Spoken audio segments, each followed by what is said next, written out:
E eu queria que você contasse um pouco do início da sua história para essas pessoas se inspirarem na sua história. Então, Ricardo, eu começo a empreender com 8 anos. Começa a história com 8 anos. Meu avô veio de Portugal, veio sem nada, veio para o Rio de Janeiro e começou a empreender no ramo da reciclagem. Abriu uma empresa de ônibus, depois junto depósito, aí quebrou a empresa de ônibus, ficou com um depósito de reciclagem e foi indo. Passou o tempo, meu pai também, e meu pai também ficou bastante tempo, quebrou uma vez, 2 vezes, 3 vezes, e eu com 8 anos me vi tendo que ajudar a minha família e ajudando meu pai. Então a gente começou, aí eu comecei a acompanhar ele e a gente começa comprando e vendendo, visitando empresas, órgãos públicos, marinha, exército, aeronáutica, shoppings, e eu comecei nessa lida aí muito cedo, devido a uma necessidade do meu pai. Eu tinha que acompanhar ele, tinha que ajudar ele, e a gente hoje vai fazer, mês que vem, vai fazer 34 anos que eu estou fazendo a mesma coisa no mesmo ramo. Poxa. E a gente começou do zero. Hoje a gente exporta para o mundo todo, hoje a gente tem contrato com algumas empresas multinacionais, a gente hoje está bem posicionado na questão de polímeros, de plástico, de engenharia, material da indústria de óleo e gás, de perfuração de petróleo. E a história é longa, começa lá atrás, pequeno, mas a gente sabe que é o seguinte, tudo tem um propósito, tudo tem um processo, e o processo é o que edifica o homem, o processo é que faz o homem dar valor, o homem avançar.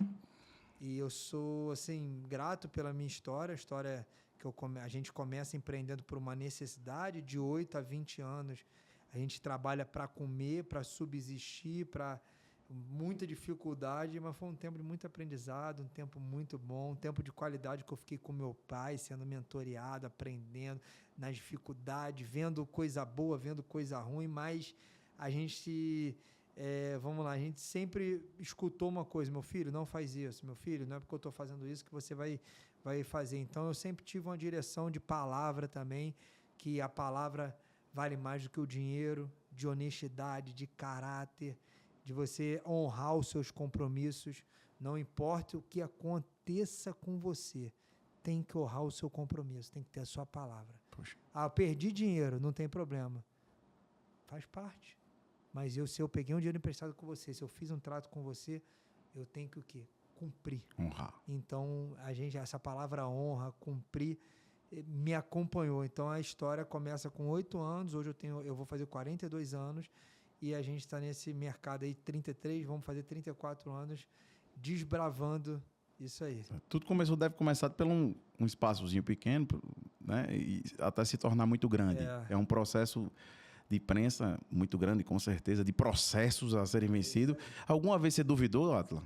Porque muita gente duvida, muita gente que diz aqui dos empreendedores que tem sonhos, que duvidam do poder de Deus e do poder de uma palavra. Queria que você explicasse um pouco isso, porque eu tenho certeza que você começou a mexer com centavos e hoje você exporta para todo mundo. É uma história realmente muito forte a sua, que não é fácil você acreditar naquela palavra, tem que ter fé, tem que ter muita direção. E explicasse a esses empreendedores que estão lhe escutando como foi o começo, deve ter sido pequeno, e galgando até chegar onde chegou hoje. Cara, na verdade, a gente começou sem espaço. Poxa. Começamos sem espaço porque não tinha carro, não tinha dinheiro e não tinha espaço. Então, qual que era a opção? A opção era, meu pai me pegava, eu saía da escola, ia para casa, às vezes ou não ia com a roupa da escola e ia visitar as empresas, porque ele falou: meu filho, eu vou te ensinar o que você vai fazer, uma profissão que você nunca vai ficar duro. No Rio o pessoal fala isso, duro é sem dinheiro. Meu filho, eu vou ensinar algo para você que você vai comprar e vender, que você nunca vai ficar sem dinheiro na sua vida e você ainda vai poder prosperar.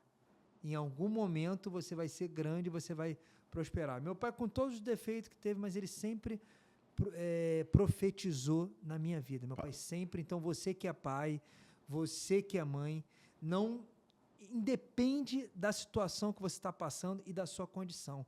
Sempre profetize sobre a sua vida e sobre a vida da sua geração. Porque quando você faz isso, você está liberando uma palavra, está liberando uma palavra profética sobre a sua descendência e sobre a sua geração. Então, meu pai sempre fez isso. Então, liberar a palavra, libere palavra sobre seus filhos, sobre seus parentes, palavras proféticas. Meu pai sempre falou, Átila, você vai ser grande. Átila, você vai prosperar. Átila, o que eu estou te ensinando aqui hoje, você não está entendendo.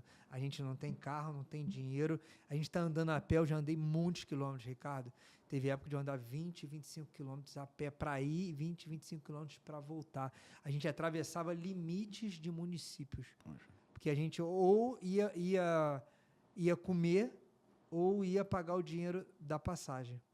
E não era nem tão caro a passagem, mas fazia diferença porque a gente estava nessa jornada e meu pai me levava para quê? Porque ele já tinha uma visão de futuro, ele já estava me treinando para, nesse momento de vida, hoje eu cuido dele, ele está com uma doença, ele tem 71 anos, e ele me treinou o tempo todo para eu ser quem eu sou. Poxa. Me treinou o tempo todo, mas a gente começou sem espaço, a gente começou a pé, a gente começou visitando as empresas, visitando a casa das pessoas, batendo de porta. Olha só, eu sou fulano de tal, eu sou José Carlos Lira, eu tenho aqui uma empresa chamada JC Carlos Lira, comércio de metais, e eu queria saber se você tem alguma sucata aí, se você tem algum material, se tem algum material para doação ou para eu comprar. Só que para eu comprar, eu vou ter que pegar aqui, vender, e depois que eu vender, eu ter o dinheiro. Então, a gente pegava bolsa de mercado, entrava nos ônibus, vendia para quem tinha vender, voltava e pagava na pessoa. Isso é difícil, né?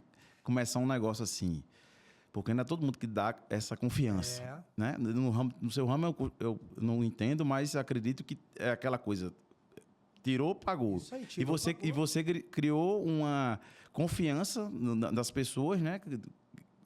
É complicado, não é fácil. Não é fácil, né? Por quê? Mas eram pessoas, porque as pessoas que estavam vendendo pra gente eram pessoas que a gente não conhecia. É o mais difícil ainda. A gente batia no serralheiro, batia na oficina mecânica, ia na Marinha do Brasil, ia lá na Marinha dentro dos navios, apresentava, falava.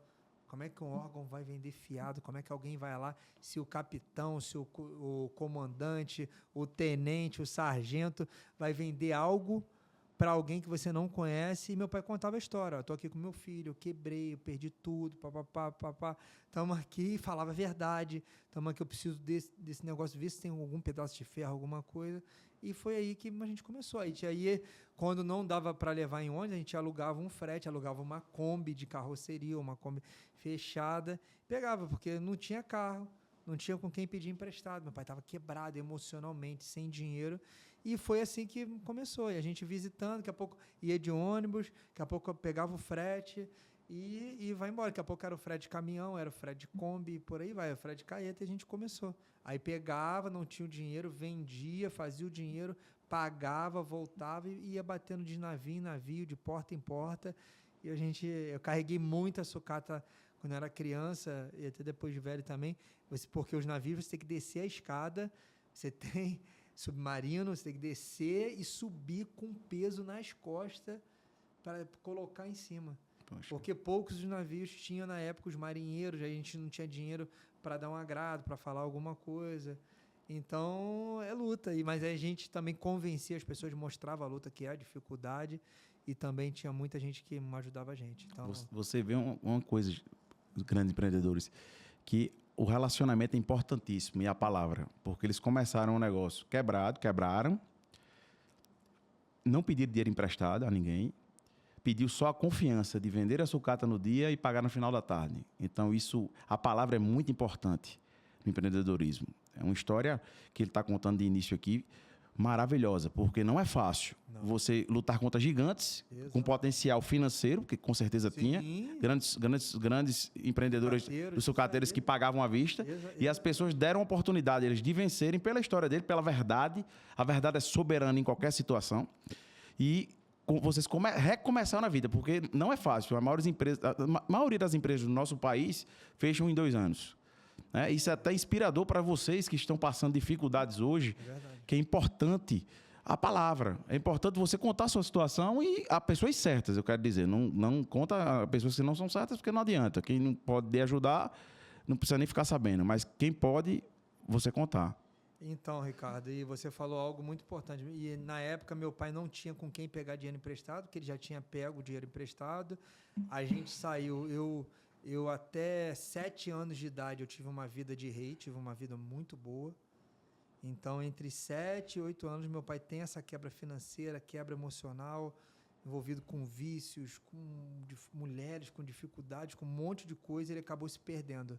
Se perdeu, quebrou, e o homem, muitas das vezes, ele não quebra só pelo dinheiro, ele quebra a emoção dele, a família, ele fica cabisbaixo. Então, nós temos que ter muito zelo, muito cuidado, e a gente tem que estar muito atento a isso. Por quê? Porque uma quebra não é só financeira, ela influencia no ambiente da família toda. Porque você fica desestimulado, você fica para baixo.